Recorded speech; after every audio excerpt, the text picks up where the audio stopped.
ರಾಷ್ಟ್ರೀಯ ಅಧ್ಯಕ್ಷರ ನೇತೃತ್ವದಲ್ಲಿ ನಡೆದಂತ ನಿನ್ನೆ ಸಭೆ ಸುಮಾರು 30 ನಿಮಿಷಗಳ ಕಾಲ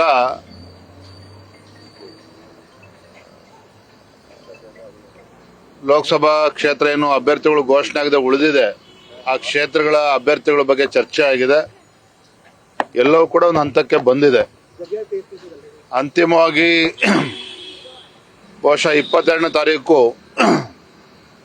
ಇನ್ನು ನಿಗದಿ ಆಗಬೇಕು. 22ನೇ ತಾರೀಕು ಮಾನ್ಯ ಪ್ರಧಾನಮಂತ್ರಿಗಳ ನೇತೃತ್ವದಲ್ಲಿ ನಡೀತಕ್ಕಂಥ ಅಂತಿಮ ಸಭೆಯಲ್ಲಿ ಎಲ್ಲವೂ ಕೂಡ ತೀರ್ಮಾನ ಆಗ್ತದೆ. ಅದಾದ್ಮೇಲೆ ಘೋಷಣೆ ಆಗ್ತದೆ. ಕೆಲವೊಂದು ಕ್ಷೇತ್ರಗಳಲ್ಲಿ ಚಿಕ್ಕಬಳ್ಳಾಪುರ ಕ್ಷೇತ್ರದಲ್ಲಿ ಗೊಂದಲ ಇದೆ ಅನ್ನುವಂತಹ ವಿಚಾರ, ಅಲ್ಲಿ ಏನಂದ್ರೆ ಒಮ್ಮತದ ನಿರ್ಧಾರ ಮಾಡಕ್ ಆಗ್ತಾ ಇಲ್ಲ ನೋಡಿ, ಯಾವುದೇ ಕ್ಷೇತ್ರದಲ್ಲಿ ಒಮ್ಮತ ನಿರ್ಧಾರ ಆಗೋದಕ್ಕೆ ಸಾಧ್ಯ ಇಲ್ಲ. ಸಾಕಷ್ಟು ಜನ ಆಕಾಂಕ್ಷಿಗಳು ಇದ್ದಾರೆ. ಅದರಲ್ಲೂ ಕೂಡ ಕೇಂದ್ರದಲ್ಲಿ ಭಾರತೀಯ ಜನತಾ ಪಾರ್ಟಿ ಅಧಿಕಾರಕ್ಕೆ ಬರ್ತದೆ, ಮೋದಿಜಿಯವರು ಮತ್ತೊಮ್ಮೆ ಪ್ರಧಾನಮಂತ್ರಿ ಆಗೇ ಆಗ್ತಾರೆ ಅಂತಕ್ಕಂಥ ವಾತಾವರಣ ನಿರ್ಮಾಣ ಆಗಿದೆ. ಸಹಜವಾಗಿಯೇ ರಾಜ್ಯದಲ್ಲೂ ಸಹ ಆಕಾಂಕ್ಷಿಗಳ ಪಟ್ಟಿ ದೊಡ್ಡದೇ ಇದೆ. ಅದು ಎಲ್ಲವೂ ಕೂಡ ಇದರ ಸಮಾಲೋಚನೆ ಈಗಾಗಲೇ ಆಗಿದೆ. 22ನೇ ತಾರೀಕು ಎಲ್ಲವೂ ಕೂಡ ಅಂತಿಮ ನಿರ್ಧಾರವನ್ನು ಕೈಗೊಳ್ಳುತ್ತಾರೆ. ನಾನು ಎಲ್ಲೋ ನಿನ್ನೆ ಸಭೆನಲ್ಲಿ ಏನ್ ನಡೆದಿದೆ ಎಲ್ಲವೂ ಕೂಡ ಬಹಿರಂಗ ಪಡಿಸೋದಕ್ಕೆ ಆಗೋದಿಲ್ಲ. ಯಾಕಂದ್ರೆ ಇನ್ನೂ ಕೂಡ ಅಂತಿಮ ಆಗಬೇಕಾಗಿದೆ. ಅದು ಕೂಡ ನಮ್ಮ ಕೇಂದ್ರದ ಚುನಾವಣೆಯ ಒಂದು ಸಮಿತಿ ಏನಿದೆ ಅದರಲ್ಲಿ ಎಲ್ಲವೂ ಕೂಡ ತೀರ್ಮಾನ ಆಗ್ತದೆ. ಹಾಗಾಗಿ ಏನೇ ಚರ್ಚೆಗಳು ಆದರೂ ಸಹ ಮಾನ್ಯ ಪ್ರಧಾನಮಂತ್ರಿಗಳ ನೇತೃತ್ವದಲ್ಲಿ ನಡೀತಕ್ಕಂಥ ಸಭೆಯಲ್ಲಿ ಎಲ್ಲವೂ ಕೂಡ ಅಂತಿಮ ಆಗ್ತದೆ. ಈಗಾಗಲೇ ಕೆಲವು ಹೆಸರುಗಳು ಘೋಷಣೆ ಆಗಿದೆ ಕ್ಷೇತ್ರಗಳಿಗೆ, ಅದರಲ್ಲಿ ಬದಲಾವಣೆ ಆಗೋದ್ರ ಬಗ್ಗೆ ಚರ್ಚೆಗಳಾಗ್ತಿದೆ. ಆ ತರದ ಏನಾದ್ರು? ಖಂಡಿತ ಇಲ್ಲ.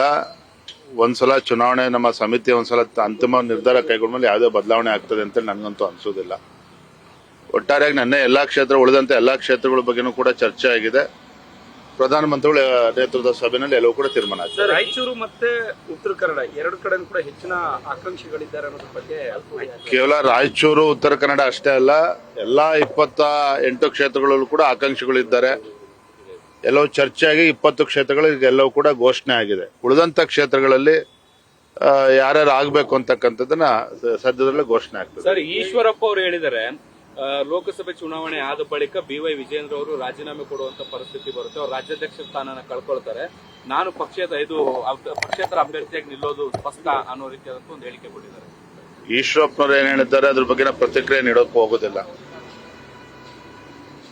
ಭಾರತೀಯ ಜನತಾ ಪಾರ್ಟಿ ನಮ್ಮ ವರಿಷ್ಠರು ನನಗೆ 3 ವರ್ಷಗಳ ಅವಧಿಗೆ ಅಥವಾ ಒಂದು ಅವಧಿಗೆ ನನ್ನ ಅಧ್ಯಕ್ಷ ಆಗಿ ನೇಮಕ ಮಾಡಿದ್ದಾರೆ ಅಂತ ನಾನಂತೂ ಭಾವಿಸಿದ್ದೇನೆ.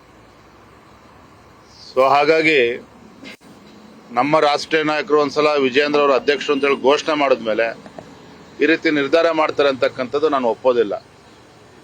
ಎಲ್ಲವೂ ಕೂಡ ನೀವು ಕಾದು ನೋಡ್ತೇವೆ. ಸರ್, ಈಗ ಇನ್ನೊಂದು ಡಿ ಕೆ ಶಿವಕುಮಾರ್ ಅವರ ಕ್ಷೇತ್ರ ಅಂದ್ರೆ ಅವ್ರ ತಮ್ಮನ ಕ್ಷೇತ್ರದಲ್ಲಿ ಕುಕ್ಕರ್ಗಳನ್ನ ಹಂಚ್ತಾ ಇದ್ದಾರೆ ಅನ್ನುವಂತಹ ಆರೋಪವನ್ನ ಏನೋ ಕುಮಾರಸ್ವಾಮಿ ಅವರು ಮಾಡಿದ್ದಾರೆ.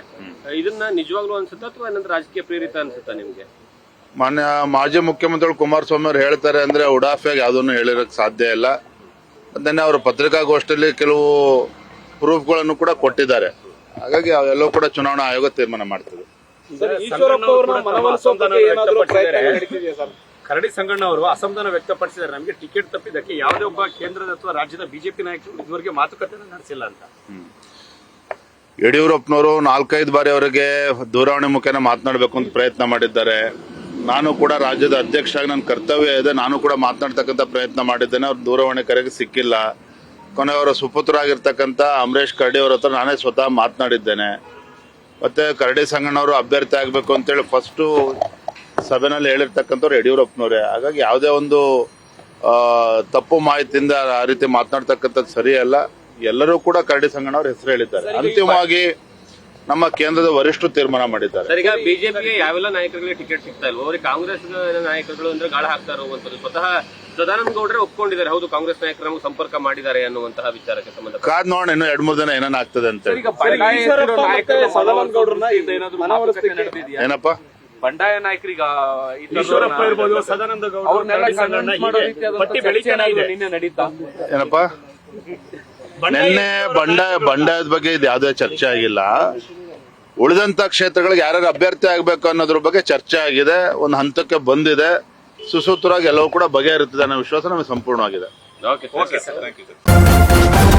ನ್ಯೂಸ್ ಫಸ್ಟ್ ನಿರ್ಭೀತಿಯಿಂದ ನಿಮ್ಮ ಪರವಾಗಿ.